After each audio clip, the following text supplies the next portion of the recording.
nggak ada perbaikan gitu. Nah, terus ketika posisi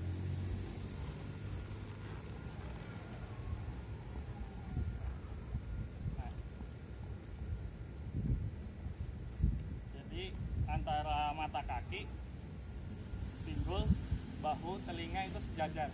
Jadi sebenarnya kita bedanya di kuda itu bukan duduk, sebenarnya kita kuda-kuda.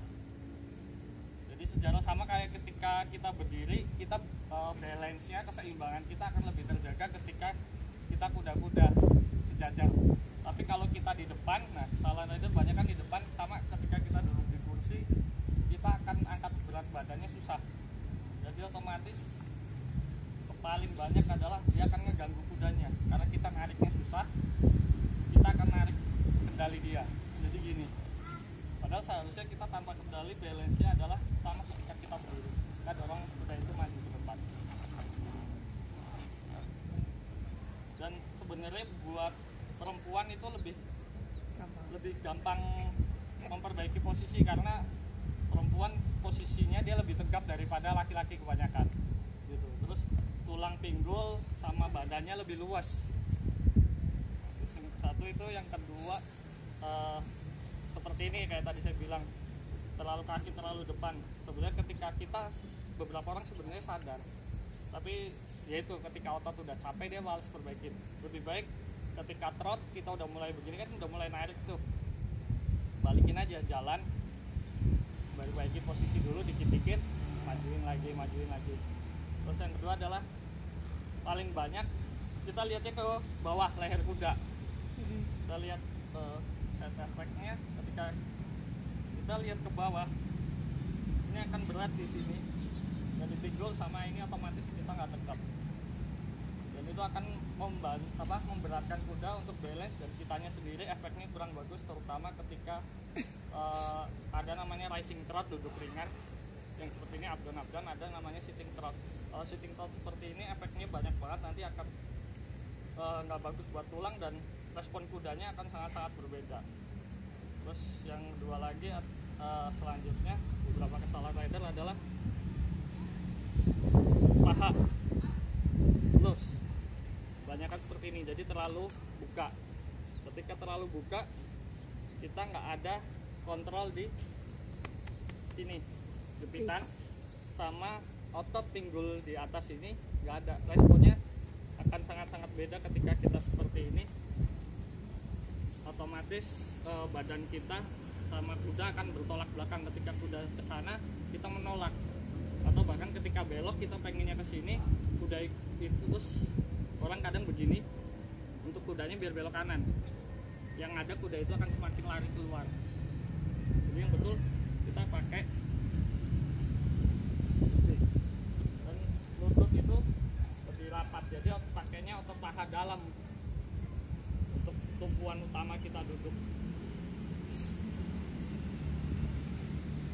Terus lagi adalah posisi kaki, misalkan kontrol kicking itu connect ketika rising trot kan ada up down, up down, up down. Kadang orang bingung sebenarnya kapan sih waktu kita nge-kick sama kita up. Sebenarnya buat lebih gampang ritmenya adalah up down, up down, up. Ketika kita duduk kita kick gitu. Jadi pakai ankle joint kita. Jadi bukan terlalu seperti ini, enggak. Jadi apalagi untuk beberapa alat bantu kayak yang saya tadi pakai, Spurs namanya, itu alat bantu biar kita nggak terlalu capek untuk respon kuda. Ketika kaki kita begini akan terlalu masuk banyak, jadi kita cukup begini aja ke belakang. Jadi kayak rising trot, timing waktunya.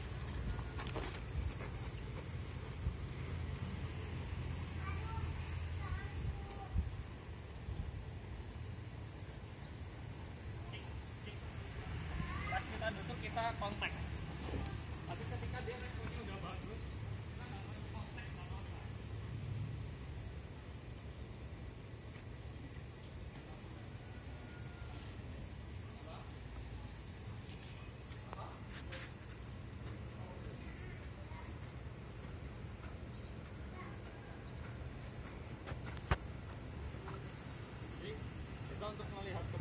boleh sesekali untuk melihat respon kuda terutama di langkah sudah betul atau enggak. Kalau sudah, kita lebih fokus ke depan. Lebih gampangnya adalah kita lihat di antara dua telinga, akan lebih tegap respon kuda. Nah, terus yang kedua adalah ketika ada beberapa kita lihat kayak tadi racing trot, ada sitting trot.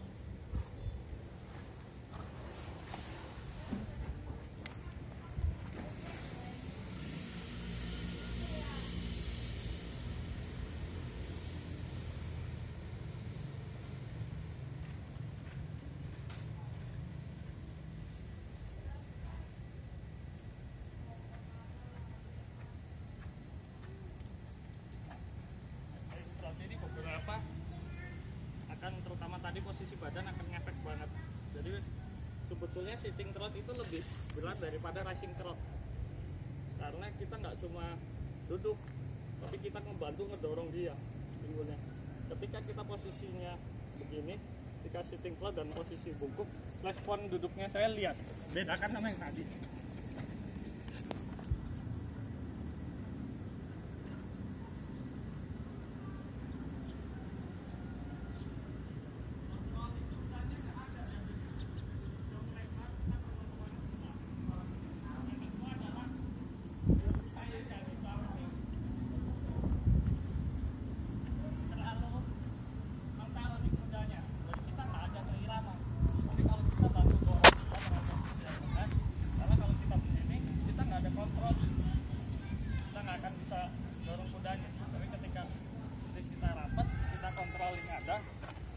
Ikutin irama kudanya, kita bantu dia.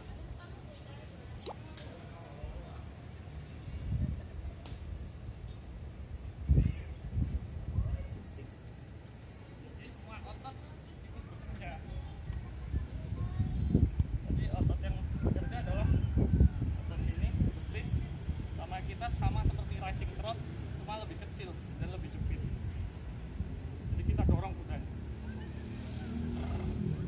Beberapa itu, kira-kira sampai sini ada pertanyaan nggak? Atau di luar materi yang tadi, misalkan beberapa problem gini ini, saya seringnya kok agak susah gitu untuk jaga balance. Kuda itu kadang maju berhenti, terutama biasanya adalah permasalahannya di sini. Ada lagi? Iya, tahu-tahu berhenti mendadak. Nalo nafa tapi. Nafa.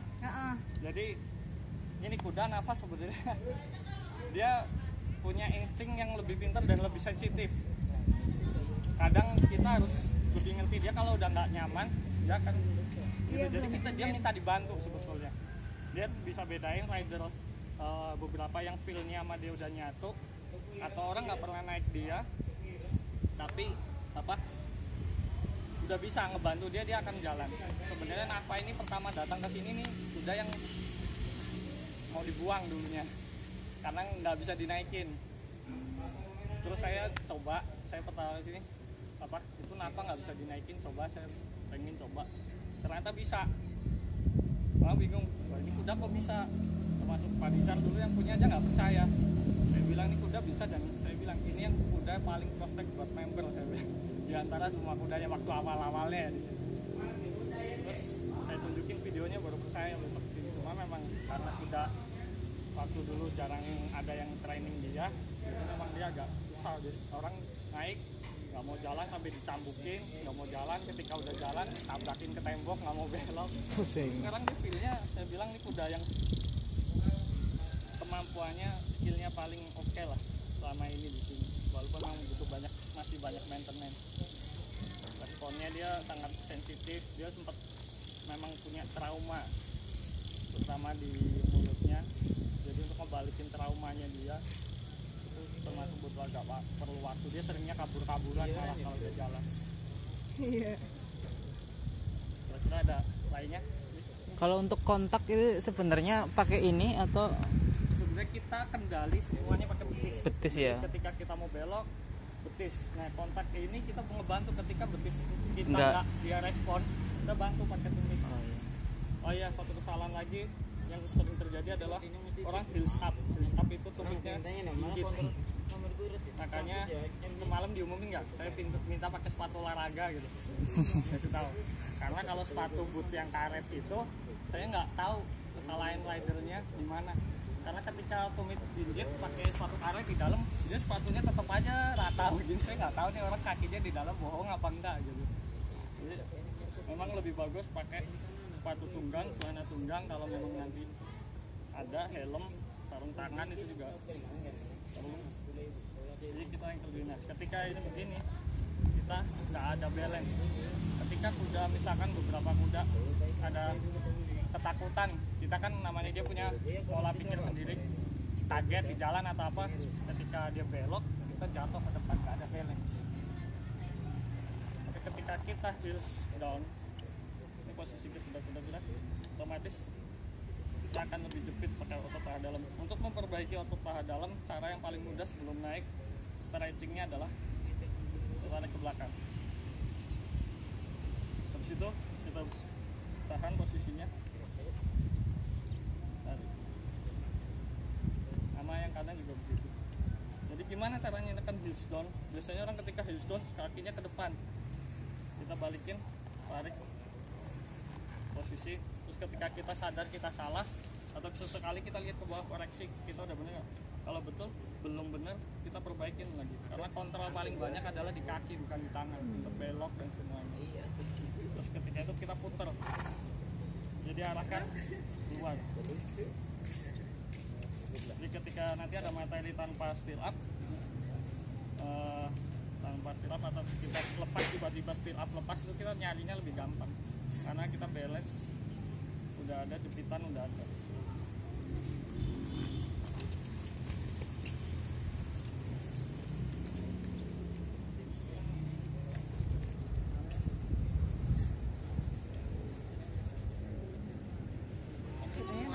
Kudanya boleh nggak sih?